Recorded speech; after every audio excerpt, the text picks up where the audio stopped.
गद्दारी करते हैं।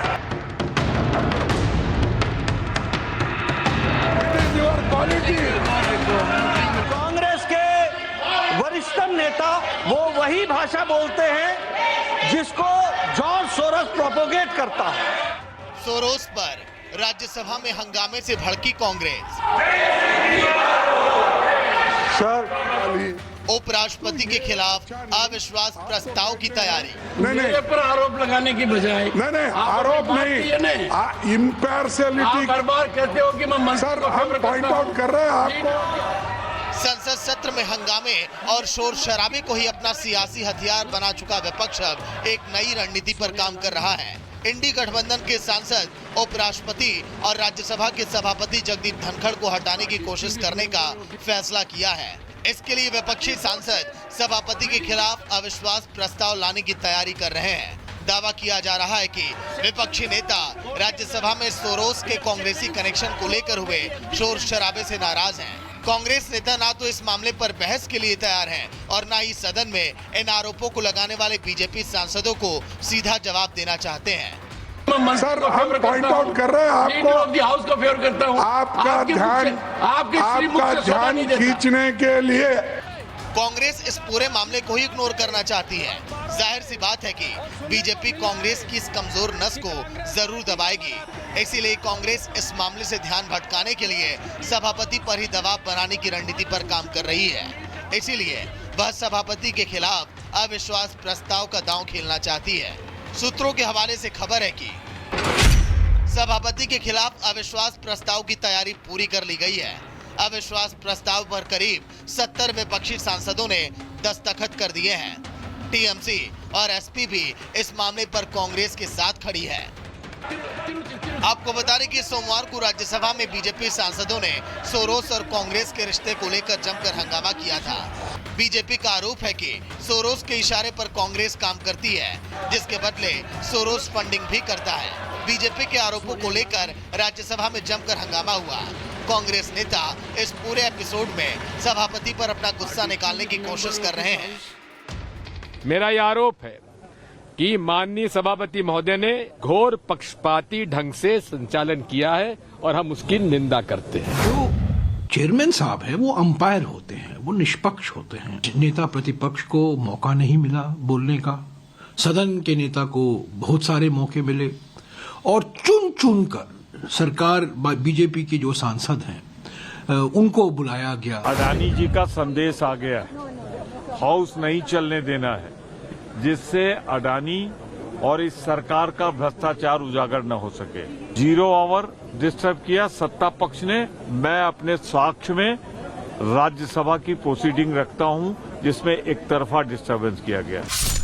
जाहिर सी बात है कि इस प्रस्ताव के माध्यम से कांग्रेस फेस सेविंग की कोशिश कर रहा है। आंकड़ों के लिहाज से देखें तो विपक्ष का प्रस्ताव गिरना तय है। मतलब जगदीप धनखड़ की कुर्सी पूरी तरह से सुरक्षित है। दूसरी तरफ कांग्रेस की तिलमिलाहट को देखकर बीजेपी सोरोस मामले पर फिर से अब हमलावर हो सकती है। Bureau report, Republic Bharat. George Soros के फंडिंग प्रोसेस से तो देखिए, दरअसल अविश्वास प्रस्ताव तो बहाना है, मकसद यहां पर जॉर्ज सोरोस के कनेक्शन से ध्यान भटकाना है, ये लगातार कहा जा रहा है। लेकिन अब आपको बता देते हैं, क्योंकि देखिए विपक्ष की तरफ से तैयारी तो कर ली गई है और सभापति के खिलाफ मोर्चा भी खोल दिया गया है। लेकिन क्या है सभापति को हटाने की प्रक्रिया, आपको डिटेल में बताते हैं। अनुच्छेद 67B में सभापति को हटाने का प्रावधान है। बाकायदे इसमें चीजें लिखी गई हैं।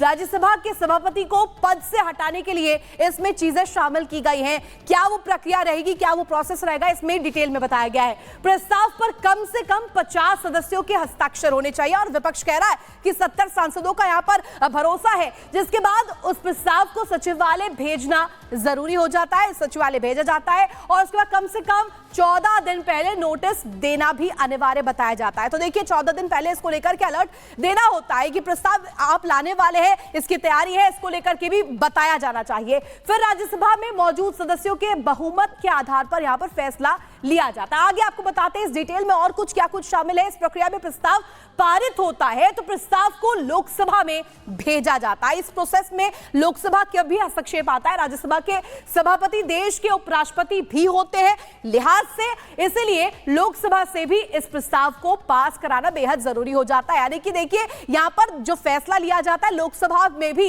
इसे पास करवाना जरूरी होता है। 20 दिसंबर शीतकालीन सत्र का आखिरी दिन है और ऐसे में आज देखिए जिस तरीके से तारीख पहुंच चुकी है 20 दिसंबर के हम बहुत नजदीक है, लेकिन इससे पहले जो ये प्रस्ताव की तैयारी है, बड़ा सवाल ये है कि क्या जॉर्ज सोरोस के कनेक्शन से यहां पर पल्ला हटाने के लिए ये लगातार किया जा रहा है। तो इस प्रस्ताव में क्या कुछ प्रक्रिया रहती है, क्या कुछ प्रोसेस रहता है, हमने आपको बताया है कि आखिर सभापति को हटाने के लिए क्या कुछ प्रोसेस की जाती है। वहीं देश भर के कई राज्यों में चुनाव में हार के बाद इंडिया अलायंस में मानो इस समय रार सी छिड़ी हुई है। कांग्रेस के खिलाफ इंडिया अलायंस के कई ऐसी पार्टियां हैं जो इस समय खड़ी हुई दिखाई दे रही हैं। अपने महाराष्ट्र में तो देखा कई नेता जो ये कह रहे हैं कि राहुल गांधी कमान नहीं संभाल सकते। वहीं राहुल यादव ने भी इस बात का जिक्र किया कि ममता बनर्जी को ये कमान सौंपी जाए। कांग्रेस के खिलाफ इंडी के दलों में इस समय विरोध लगातार बढ़ता हुआ दिखाई दे रहा है। लालू प्रसाद यादव ये कह रहे हैं कि ये कमान अब ममता बनर्जी को सौंपी जाए, कांग्रेस कुछ भी नहीं कर सकती।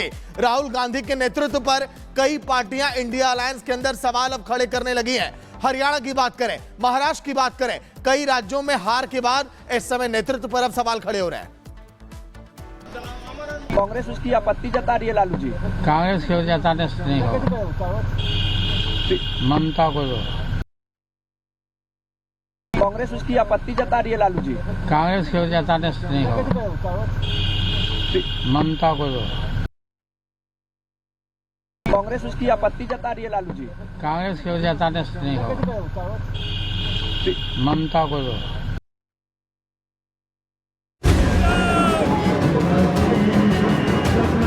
हिंदुत्व एक बीमारी है और इस बीमारी का इलाज हमें करना पड़ेगा। No, I'm not hacking you. I'm just asking you.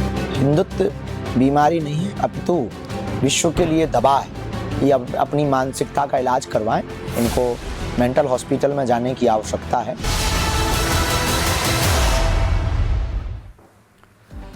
Iltija Mufti Hindutva पर वार करती हैं तो करारा पलटवार बाबा बागेश्वर देते हैं। जी हां, बाबा बागेश्वर ने दो टूक शब्दों में इल्तिजा मुफ्ती को करारा पलटवार देते हुए कहा है कि हिंदुत्व कोई बीमारी नहीं बल्कि दवा है। आपको याद दिला दे, इल्तिजा मुफ्ती ने अपमान किया था हिंदुत्व का और हिंदुत्व को एक बीमारी कहा था, जिस पर बाबा बागेश्वर ने पंडित धीरेन्द्र कृष्ण शास्त्री ने पलटवार करते हुए कहा है कि हिंदुत्व कोई बीमारी नहीं है, अपना इलाज कराएं। हिंदुत्व एक दवा है और बल्कि विश्व के लिए एक दवा है।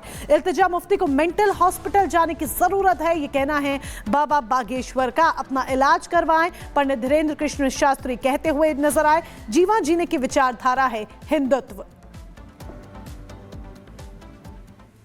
ये मूर्ख